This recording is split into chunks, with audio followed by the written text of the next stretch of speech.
New Vegas writer slams Fallout TV show and losers bring up lies that cost him his career. This is a big one. A couple of weeks ago, the Fallout TV show debuted for Amazon, and it was surprisingly pretty darn good. I would actually say it's up there as one of the better video game adaptations to date. It was I would say that the Fallout TV show is painfully average. The highs are very high, but the lows are also super low, sadly. Half of the characters are pretty decent. Lucy's actually amazing, but the other half of the characters seem like they have extreme levels of brain damage and rot all the time, without question. But I have to agree with one thing. It is probably one of the better TV game adaptations. Because let's face it, most game adaptations completely suck. They're hardcore trash. also extremely faithful to the lore to an extent, and I gotta put an emphasis on that extent part because Mostly not. Almost completely not faithful to the lore, in fact. there are certain things that Bethesda and Amazon came up with which contradict previous Fallout lore.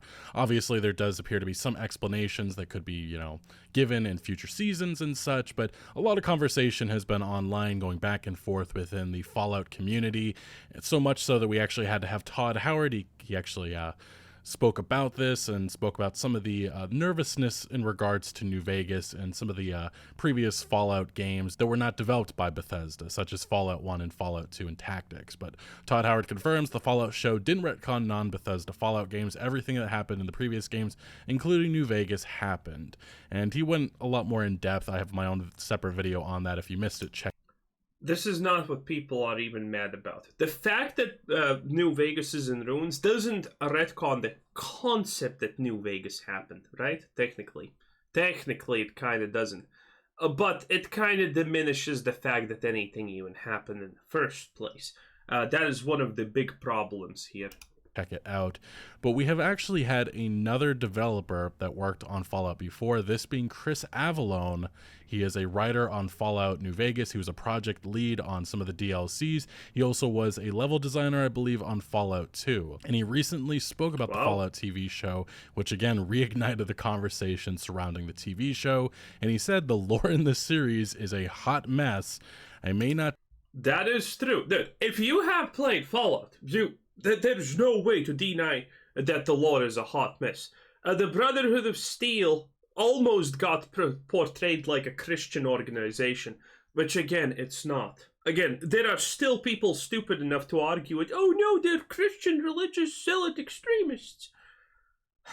Please, just stop. You can literally Google. You can Google and find that that's not true, okay? You can just do a simple Google search. There's not a single point in any game where the Fallout Brotherhood is acting like they're a Christian organization. Yes, they're based off of, dogmas and whatnot, which is which is very closely associated to religion. But they do not even closely represent any of the Abrahamic faiths. So that's one. Ghouls completely retcon. Now they're nigh the indestructible monster-like creatures that can be shot in any part of the body and they don't even care. They need to drink a magical serum that, makes them not go feral. It's without a question a complete mess. I may need to do a separate review just for that. It's really ramping up into a mushroom cloud. Now, it's important to understand that he is not, his point of view is something that not all of the, I guess you could say, former developers on the Fallout franchise are in support of. We obviously had Tim Kaine previously say that, well, he loves the show. He loves the aesthetic and stuff. Yeah, but Tim Kaine's also a guy that really wants back in the game. That he wants to be a part of all of that garbage yet again. So, also, a developer saying stuff is good while it's not is stupid.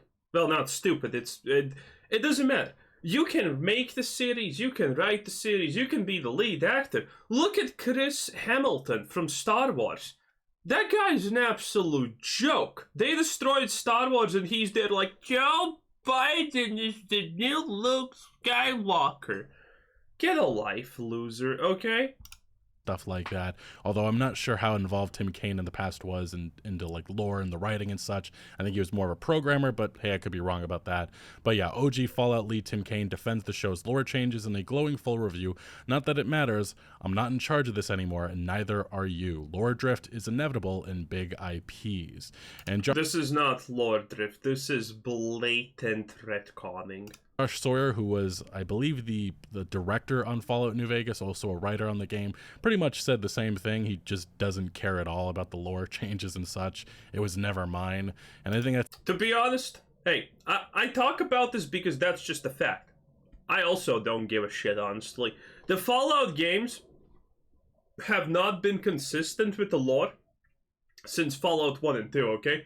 Why would I care about the Fallout show's lore or lore accuracy in the games in general if the games themselves constantly just retcon things? Every game installation after Fallout 2 has pretty much just retconned existing lore in some way, shape, or form to a relatively high degree. So if the games don't care about their lore, I mean, why should I? I'm just pointing out that there are undeniable retcons. I don't actually care how much they change the Fallout lore at this point, because the lore is 100% dead at this point, in my opinion. It's a sentiment that a lot of, well, the former Fallout staff feel. But Chris Avalone, very outspoken individual, and this video isn't necessarily just dedicated to this topic and some of the specifics that he says that makes him irritated a little bit with the Fallout TV show. I do want to talk about some of the reaction that his comments have been met to, because it goes back to something we talked about last year in terms of Chris Avalone's past. If you don't know what I'm referring to, there were some very serious claims made against him that really ruined his career in the gaming industry. And I want to talk about how these... Oh, that's probably where I recognize his name from. Wasn't it all proven lies though, as per usual? And I want to talk about how these, let's just say their claims, continue to really destroy his career. And it just upsets me because of some of the remarks people made to these tweets. And obviously a lot of individuals brought up, Tim Kaine saying, well, this is the original Fallout creator, this is how he feels about it.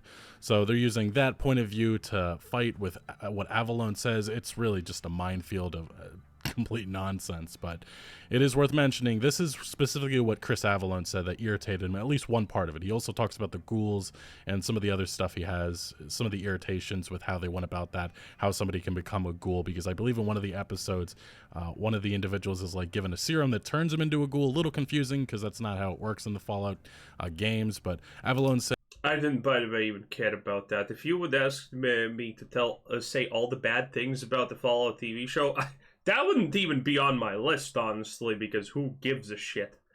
Saying that his first irritation with the show was the Enclave. The presence is confusing in the series, which is a big problem. Don't think I'm a poster child for the Enclave. I don't like them, even though they were in Fallout 2. My personal opinion is the Enclave's presence, even when mysterious, needs to be clear, considering their importance. Yep. To explain further, they were so important that any mention of the Enclave was expressly prohibited in New Vegas, except for the remnants that the project director fought for, despite the fact Todd had a seemingly huge hard-on for the Enclave. Wow. I agree with Todd for once in my life. I love the Enclave. Not an insult, good on Todd for, yeah. The Enclave also comes across as pretty incompetent. Their turrets can't even stop Wilzig from leaving, which was a plot point I forgave. Okay, well, this is just bad writing. This is just really bad writing, okay? You're in a facility and then then the doctor, flips the switch or hits the button. I don't remember. I think it was a button. And the alarms go off. Bro, listen. The fact that he can just waltz on out of there is insane. Again, it's just bad writing. The turret shooting poorly is just... the greatest example of bad writing. And that's it. But it doesn't make the Enclave especially fearsome. In summary, I haven't got to the question yet. In this TV series, the Enclave's presence is pretty muddy and arguably dismissive, which hurts and confuses the plot. I doubt most casual fans of the show would remember the Enclave was even mentioned. And he goes on to add a lot more about this, but I will... Yeah, I think the Enclave is obviously installed for Season 2, which we are getting, which is good, because while Fallout TV show is an aggressive 5 out of 10, it isn't a 5 out of 10 that you probably should watch if, you have time or you have any want for it. You're not gonna regret it in general. It's just painfully average. That's pretty much it. But yeah, the Enclave is most likely safe for season 2. Because season 1, I have talked about this extensively. Not a single part of the plot in season 1 makes sense. It's just all a bunch of random nonsense that's thrown together.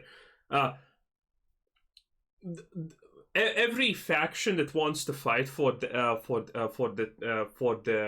fission technology, none of them even remotely actually try to do it. The Brotherhood of Steel have so much resources, and they deploy like 3 fucking paladins to search for it. Enclave lose this technology. What does the Enclave do? They just sit still and let it happen, it seems like. Moldova doesn't even remotely try to do anything, act, or, go and support it. Nothing makes sense. We'll just say that this is something that could be explored much further in future seasons. At one point in the TV show, you see all of these giant companies come together. Vault-Tec is at the head of the table, outlining a plan really for the destruction of the world. And at the top, we actually see a shadowy figure, and I personally believe that is them hinting at the Enclave, and I really do think that they're starting to build up the Enclave threat, and that's going to be something. Shadowy figure? If there's a shadowy figure, I've completely missed that. That is probably a main focus in future seasons to come. So Avallone's criticism here is something that could be fixed, and I think a lot of the things related to the show, such as the New Vegas seemingly being abandoned at the end, that can be explained with whatever they have planned for New Vegas. We just have to wait to find out. Although again, a lot of people definitely not in support of the fact that well, yeah, because Todd Howard's trying to get rid of New Vegas. That's the thing. That's the obvious problem here. Todd Howard hates Fallout New Vegas because Fallout is his masterpiece, his biggest thing that he put most effort into it, and guess what? The most critically acclaimed, successful, and beloved franchise of New Vegas, not New Vegas, but Fallout, is New Vegas. The game that Bethesda didn't even make. Todd Howard wants New Vegas to just, quietly go into the night. Bethesda's exploring that territory and going West Coast finally. But Avalone did say some other things, especially in regards to this, which has been one of the most controversial things. There was a lot of confusion. I hate this controversy. I mean, I hate it from every side. First of all, dude, the worst part about this controversy is because this doesn't align with the known lore. And then there's 2 interpretations what this is supposed to be, which are stupid. I'll give you the stupid explanation. The fall of Shady Sands, and they get nuked. That this people there are 2 options. That this is when they get nuked, or the nuking is a separate thing. And the nuking cannot be separate thing. The fall of Shady Sands is when they get nuked. Because why would you put all these dates, the fall of Shady Sands, and then there's this nuke thing, and not put a date on the nuke? Because that would be 100% the date that everyone knows. When the Shady Sands got nuked would 100% be the most well-known date of them all. So it doesn't make sense if the fall of Shady Sands is not the nuking, that why doesn't the nuke actually have a time date? But what I hate the most about this is just a simple mistake in dates. No one should give a shit, okay? But Todd Howard is there like, no, there were no mistakes made about this. Everything here is right, or blah, blah. Oh, come on, everyone knows you just wrote the wrong date. It's fine. It's fine, you just wrote the wrong date. It's not honestly a big deal even. Like, just retcon it or do something like that. It doesn't even matter. It's just the wrong date. It's fine. Relax. Fusion with the timeline and such, because I guess people believe that the nuke or the bomb that happens on Shady Sands happened in 2277, but that arrow is kind of the key thing. It happens afterwards, and Todd Howard confirmed as much. But Avalone, he was confused by it too. He says Shady Sands was destroyed by the TV show, nothing else. Had Shady Sands actually been bombed at the time they said, which is shortly before New Vegas. He's obviously incorrect with that. He didn't know. Every NCR person you met in the Mojave would have talked about it and be out for blood and revenge. And then somebody clarifies this, and Avalone says, yeah, but the date on the chalkboard, I believe, is the point of contention. Even if the date on the chalkboard is wrong, having a chalkboard be an unreliable narrator is poor script writing. And I definitely think that that is true. But again, it's just the wrong date. That's it. It's not such a big deal. Very much confused a decent amount of people in the Fallout community. Avalone did continue saying, I effing hate the chalkboard, and I can't believe they didn't go with some other visual delivery lore mechanism. I'm sure they're going to fix this and probably explain it in the next season, or even better, an actual unreliable narrator, which would have solved everything sloppy. And he says they probably had 101 other things they were juggling at the same time, which is fair. And somebody does bring... That's true. There are so many plot lines that they open and never end in the story. It's insane. Like, Moldova is the biggest plot line that they just killed off. Now, I think there is a chance she's going to be alive in season 2. But, you know, nothing Moldova has done so far makes a single shred of sense. Is she immortal? We don't know. She's dead now, so who technically cares? Why did she do this? Why did she do that? Why did she do that? None of it makes a single shred of sense. Completely senseless garbage. Bring up a theory saying that my theory is that they couldn't decide on a definitive year for the nuking itself and decided to leave the information purposely vague. And Avalone said, I have nothing against wiggle room and lore. It's something I learned from Tim Kaine. It's why you need to be careful of reliable narrators versus unreliable ones, and I tend to favor the latter to let things breathe as needed.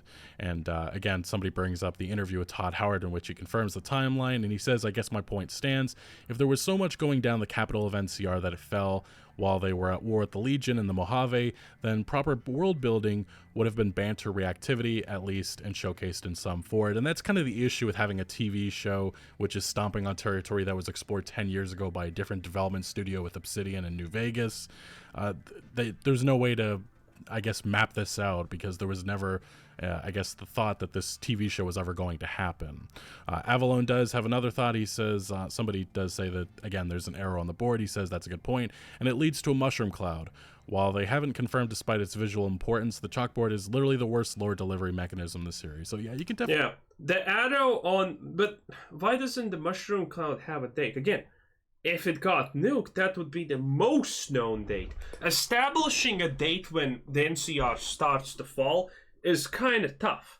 Now, admittedly, we have a date. This is also something that people bring up. We even have a date for the fall of Rome. Yeah, sure, but that's slightly different than this. Okay? Also, who would give a shit about the fall of the NCR if they get nuked at the end? You know?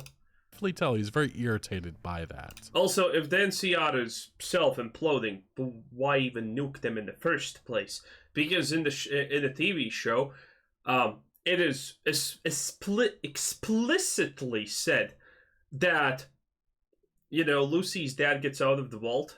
He sees, oh, look at that. They have an actual functioning everything here. That's bad. I'll just nuke it then. You know? That's what happens. So, if they are falling, why does Lucy's dad care to do anything? Because they're already, gonzo. It's just a waste of a nuke. Now, we do need to continue because this part, Avalone's, I guess you could say, disapproval with certain aspects of the Fallout TV show was met to a certain reaction, which is just not surprising, but it's very disappointing coming from the gaming community, and it's why Avalone, who is a talented video game developer, will never have a job in this industry again. So I actually posted this comment on my own Twitter account, bringing up that this is Avalone's point of view, and then I got people bringing up Avalone's unfounded claims. This got community noted, but it has 230 likes, and yeah, I definitely ratioed this individual, but these claims that this individual is bringing up were already debunked. They are false, and this is actually a great article on it. Chris Avalone accusers retract those claims, say he deserves a full return to the industry, and unfortunately, yeah, so it's that guy. That just does not matter nowadays, and it is worth mentioning. We talked about this last year. These claims, which were made in 2020, were very serious. I have my own dedicated video on that subject. I highly recommend you check it out if you have not heard. But they were very serious from two individuals. But the issue is, immediately once those claims were made, there were just immediate evidence mounted that there was so much little holes in it that I don't understand why any of the companies that were associated with Avalone, who then distanced themselves, I'm not sure why they didn't, It's just PR and drama and, Twitter crowds. investigate beforehand. Sad. But it doesn't matter. Avalone's career has been ruined. But it all led to 2023, in which we got this. The parties resolved the matter and claims were dismissed with prejudice. And he got a confidential 7-figure settlement. I believe he said these individuals were represented pro bono, so this was a major win for him. This is as innocent as you can get, as big of a victory as you can get from a case like this. And again, these individuals supported... I mean, if a claim gets dismissed with prejudice, that means that claim literally has no grounds at all to exist even. Him coming back to the video game industry, and they also disputed the characterization that gaming websites have run with, especially with articles like the one coming from PC Gamer here that have never been changed or, altered to reflect what actually happened. And this is why it continues to plague his career. But these are the comments that I was met to with people. How is he proven innocent? Someone recanting a statement is not proof of innocence, which is just, how do you prove? That is insane. There's so much evidence already mounted. These individuals lost the case, and they had to... Avalone's done as much as he can, honestly. Another individual saying, only the persons present at the time know what happened. The statement only proves they didn't want to be sued over something that may have happened that they can't prove. Well, the proof was against them. Again, there was... That's also a completely insane take. Eyewitnesses that disputed them. There was also multiple posts made by them which disputed the claims. And again, those claims were very, very serious.